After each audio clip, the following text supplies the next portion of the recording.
محترم ناظرین، السلام علیکم۔ میرے چینل وائس آف اسلام میں آپ سب کو خوش آمدید۔ ناظرین، اگر آپ نے میرا چینل سبسکرائب نہیں کیا تو جلدی سے کر لیجئے۔ ویڈیوز کو لائک کریں، زیادہ سے زیادہ شیئر کریں اور بیل آئیکن کو پریس کر دیں تاکہ ہر آنے والی ویڈیو کی نوٹیفیکیشن آپ کو بآسانی ملتی رہے۔ حضرت عزیر علیہ السلام اور خدا کی قدرت کے کرشمے۔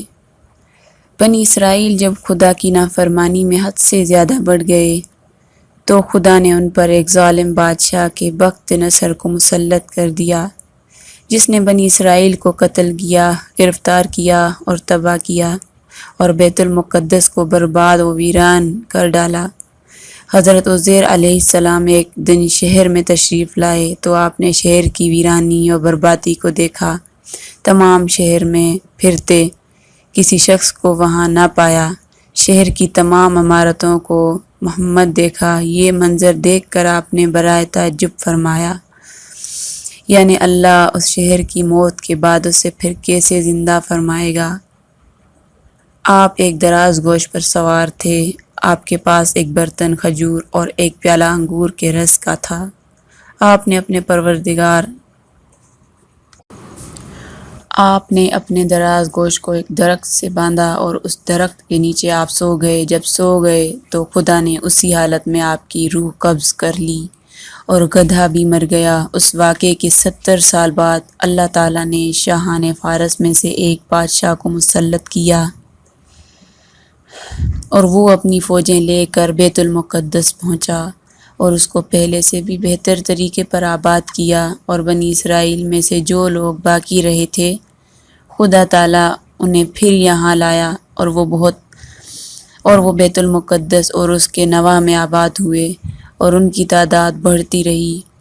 اس زمانے میں اللہ تعالیٰ نے حضرت عزیر علیہ السلام کو دنیا کی آنکھوں سے پوشیدہ رکھا اور کوئی آپ کو دیکھ نہ سکا۔ جب آپ کی وفات کو 100 سال گزر گئے تو اللہ تعالیٰ نے دوبارہ آپ کو زندہ کیا۔ پہلے آنکھوں میں جان آئی، ابھی تمام جسم مردہ تھا۔ وہ آپ کو دیکھتے دیکھتے زندہ کیا گیا۔ جس وقت آپ سوئے تھے وہ صبح کا وقت تھا، اور 100 سال کے بعد جب آپ دوبارہ زندہ کیے گئے تو یہ شام کا وقت تھا۔ خدا نے پوچھا، اے عزیر، تم یہاں کتنے ٹھہرے؟ آپ نے اندازے سے عرض کیا کہ 1 دن یا کچھ کم۔ آپ کا خیال یہ ہوا کہ یہ اسی دن کی شام ہے جس کی صبح کو سوئے تھے۔ خدا نے فرمایا، بلکہ تم تو 100 برس ٹھہرے ہو۔ اپنے کھانے اور پینے یعنی کھجور اور انگور کے رس کو دیکھیے کہ ویسا ہے یا اس میں کوئی تبدیلی آئی ہے، اور اپنے گدھے کو بھی ذرا دیکھیے۔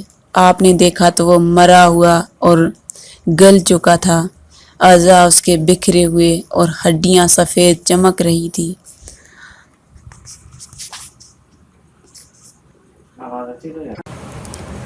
آپ کی نگاہ کے سامنے اللہ نے اس گدھے کو بھی زندہ فرمایا۔ پہلے اس کے اجزاء جمع ہوئے اور اپنے اپنے موقع پر آئے۔ ہڈیوں پر گوشت چڑھا، گوشت کھال آئی، بال نکلے، پھر اس میں روح آئی، اور آپ کے دیکھتے دیکھتے ہی وہ اٹھ کھڑا ہوا اور آواز کرنے لگا۔ آپ نے اللہ کی قدرت کا مشاہدہ کیا اور فرمایا، میں جانتا ہوں کہ اللہ تعالیٰ ہر شے پر قادر ہیں۔ پھر آپ اپنی سواری پر سوار ہو کر اپنے محلے میں تشریف لائے۔ آپ کو کوئی پہچانتا نہ تھا۔ اندازے سے آپ نے اپنے مکان پر پہنچے۔ عمر آپ کی وہی 40 سال کی ہی تھی۔ ایک ضعیف بڑھیا ملی جس کے پاؤں رہ گئے تھے اور نابینا ہو گئی تھی۔ وہ آپ کے گھر کی باندھی تھی اور اس نے آپ کو دیکھا۔ آپ نے اس سے پوچھا کہ یہ عزیر کا مکان ہے؟ اس نے کہا، ہاں، مگر عزیر کو گم ہوئے تو 100 سال ہو چکے ہیں۔ یہ کہہ کر وہ خوب روئی۔ آپ نے فرمایا، اللہ تعالیٰ نے مجھے 100 برس مردہ رکھا، پھر زندہ کیا۔ بڑھیا بولی، عزیر علیہ السلام مستجاب الدعوت تھے، جو دعا کرتے قبول ہو جایا کرتی تھی۔ آپ اگر عزیر ہیں تو دعا کیجئے کہ میں بینا ہو جاؤں تاکہ میں اپنی آنکھوں سے آپ کو دیکھوں۔ آپ نے دعا کی تو وہ بینا ہو گئی اور پھر آپ نے اس کا ہاتھ پکڑ کر فرمایا خدا کے حکم سے اٹھ۔ یہ فرماتے ہی اس کے مارے ہوئے پاؤں بھی درست ہو گئے۔ اس نے آپ کو دیکھ کر پہچانا اور کہا میں گواہی دیتی ہوں کہ آپ بے شک عزیر ہی ہیں۔ پھر وہ آپ کو محلے میں لے گئی۔ وہاں ایک مجلس میں آپ کے فرزند تھے جن کی عمر 118 سال کی ہو چکی تھی، اور آپ کے پوتے بھی تھے جو بوڑھے ہو چکے تھے۔ بڑھیا نے مجلس میں پکارا یہ حضرت عزیر تشریف لائے ہیں۔ اہل مجلس نے اس بات کو جھٹلایا۔ اس نے ایک کہا مجھے دیکھو، میں آپ کی دعا سے بالکل تندرست اور بینا ہو گئی ہوں۔ لوگ اٹھے اور آپ کے پاس آئے۔ آپ کے فرزند نے کہا میرے والد صاحب کے شانوں کے درمیان سیاہ بالوں کا ایک ہلال تھا، جسم مبارک کھول کر دیکھا گیا تو وہ موجود تھا۔ کیسی لگی یہ ویڈیو؟ اس کے بارے میں کمنٹ سیکشن میں ہمیں ضرور بتائیے گا تاکہ ہماری حوصلہ افزائی ہو۔ اگر آپ کو یہ ویڈیو اچھی لگی ہو تو پلیز لائک، شیئر اور چینل کو سبسکرائب لازمی کیجیے گا۔ شکریہ۔